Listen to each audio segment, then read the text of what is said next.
भैया दूर दूर थोड़ा।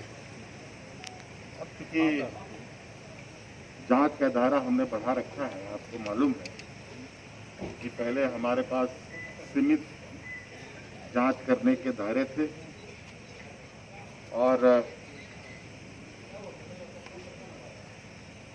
उस दायरे को हम लोगों ने पूरे राज्य में बढ़ा रखा है।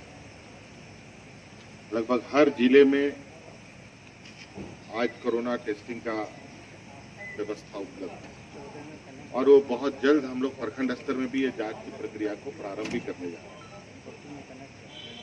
और स्वाभाविक है, संक्रमण तो है, जांच होने के उपरांत ही चीजें पता चलती है, इसमें अचरज होने की आवश्यकता नहीं है। और ये हमारे लिए अच्छा है कि एक डाटाबेस तैयार हो रहा है ताकि हम आने वाला समय में इस संक्रमण के लिए बेहतर तरीके से प्रबंधन कर पाएं। बिहार ने लॉकडाउन कर दिया है और बिहार से सटी हुई जो सीमा है वो एकदम खुला है, वहाँ से लोग आसानी से अंदर आ रहे हैं। ये भी कहा जा रहा है कि बिहार संक्रमित है इसलिए झारखंड का आंकड़ा बढ़ रहा है, लेकिन वहाँ कोई सीमा सील नहीं है। नहीं, ये बात सही है। अब बिहार में लॉकडाउन है तो वहाँ से लोग कैसे आ रहे हैं, ये भी बिहार को सोचना चाहिए कि वो लोग की गतिविधि मतलब रुक नहीं रही है। और इस विषय पर आज हम लोगों ने कुछ चर्चाएं की है कि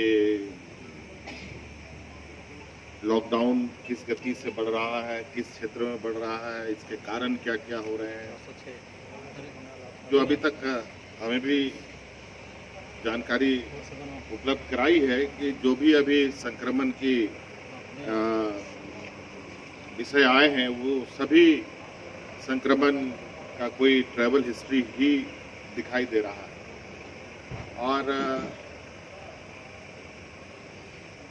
इस पर चर्चा अभी जारी है और मुझे लगता है कि चर्चा समाप्त होने के बाद हम आप पर इस पर कोई क्या निर्णय आएगा हम लोग आपको बताएंगे। बेड की संख्या कैसे बढ़ेगी? हाँ? बेड की संख्या कई जगह बेड वगैरह भी उपलब्ध नहीं है, नहीं हो पा रहा है अच्छे तरीके से, पेशेंट्स को लौटना पड़ रहा है। रांची की भी बात कर लें, आज भी सार्वजनिक हो चुका है कि रांची में मरीजों की संख्या ज्यादा है, बेड कम। देखिए,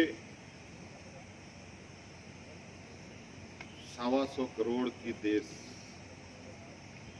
है ये भारत।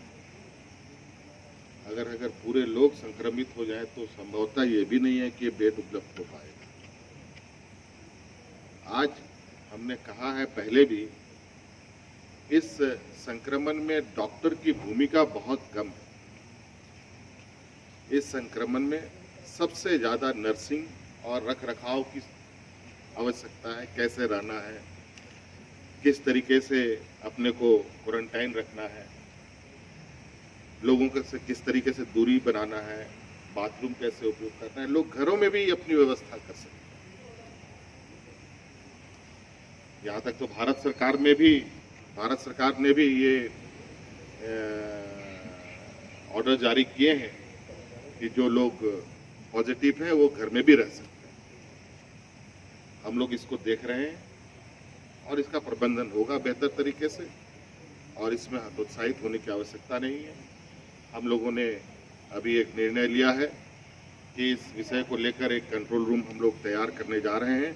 बहुत जल्द वो एक्टिव होगा। जो लोग को इसके लिए जानकारी की इस संदर्भ में जो जानकारी उनको चाहिए, जो लोग इस पर चिंतित हैं, उनको ये उपलब्ध कराया जाएगा। उनके लिए जो इलाज बेहतर होगा या क्या किस तरीके से उसको अपना करना है आगे इस कोरोना के संक्रमण में, उसकी पूरी जानकारी हम लोग उस सूचना केंद्र से लोगों को उपलब्ध कराएंगे। मुख्यमंत्री जी, सवाल एक ये है कि कॉन्ट्रैक्ट ट्रेसिंग इस तरीके से होना चाहिए। बेड कम है, आपने कहा कि बहुत सारी जनसंख्या है, ऐसे में सारे लोगों के लिए बेड अवेलेबल नहीं हो सकता है, लेकिन क्या टेस्टिंग किट भी अवेलेबल नहीं है? क्योंकि जो भी पॉजिटिव मरीज पाए जा रहे हैं उनके परिवारों तक का भी ट्रेसिंग नहीं हो पा रहा है, टेस्ट नहीं हो पा रहा, मतलब 2-3 दिन वक्त लग जा रहा है। तो इसको लेकर के क्या कुछ है? देखिए, हमने अभी तो फिर भी बहुत कम लग रहा है पहले की अपेक्षा आप देखें, अभी तो लगभग बहुत हम ये में आए हैं, ठीक ठाक स्थिति पर आए हैं, जबकि ये सारे संसाधन हम किस तरीके से व्यवस्था कर रहे हैं ये सरकार ही जानती है। और आज उसी के बदौलत आज आपको ये पता चल रहा है कि इतने संख्याएं बढ़ी हैं और हम लोग इसका आने वाला समय में इसका प्रबंधन और कैसे बेहतर हो इसकी तैयारी हम लोग नए सिरे से शुरू कर रहे हैं और देखेंगे कि इसको कैसे, क्योंकि वैक्सीन तो है नहीं, इसका इलाज हम इसका सही तौर पर कैसे ठीक होगा ये तो हम कह नहीं पाएंगे जब तक वैक्सीन नहीं बनती है। इस पर इसी तरीके की चर्चाएं भी आगे चलती रहेंगी। बस यही है कि इसमें जो अभी का जो प्रारंभिक उपचार यही है कि एहतियातन बरतना, इसके अलावा दूसरा कुछ। तो वो गोपाल तिवारी को एसडी पद से मुक्त कर दिया गया है।